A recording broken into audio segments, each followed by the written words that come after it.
भारतीय डाक विभागात ग्रामीण डाक सेवक होण्याची संधी. चला 2026च्या भरतीबद्दल जाणून घेऊया. पण लक्षात ठेवा, यासाठी MSCIT कोर्स अनिवार्य आहे. हा आहे GDS भरती 2026 साठीचा संपूर्ण मार्गदर्शक. आणि हो, MSCIT कोर्स झाला नसेल तर ग्लोबल विजन कम्प्युटर अकॅडमी वर्ण इथे नक्की भेट द्या. चला तर पदांपासून ते निवड प्रक्रियेपर्यंत सर्व महत्त्वाचे मुद्दे पाहूया. ही भरती आहे ग्रामीण डाक सेवकांसाठी. यात ग्रामीण भागासाठी 3 मुख्य पदं आहेत.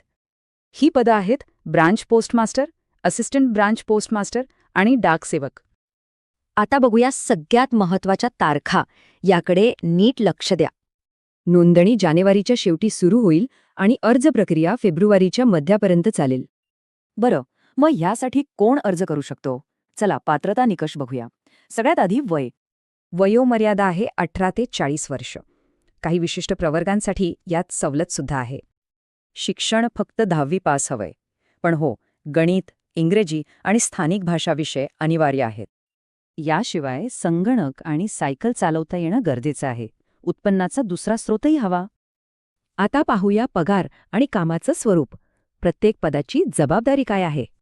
ब्रांच पोस्टमास्टर संपूर्ण शाखेचं कामकाज आणि इंडिया पोस्ट पेमेंट्स बँकेचे व्यवहार सांभाळतात. तर असिस्टंट ब्रांच पोस्टमास्टर आणि डाक सेवक हे स्टॅम्प विक्री आणि मेल डिलिव्हरीचं काम करतात. इथे पदानुसार मिळणाऱ्या मानधनाचा स्लॅब दिला आहे. याच आधारावर पगार ठरतो. अर्ज करण्याची प्रक्रिया पूर्णपणे ऑनलाईन आहे. चला बघूया कशी ते. अगदी सोपं आहे. आधी नोंदणी करा, मग अर्ज भरा, फोटोसही अपलोड करा आणि फी भरा. अर्ज शुल्क फक्त 100 रुपये आहे. महिला, SC ST आणि दिव्यांग उमेदवारांना फी नाहीये.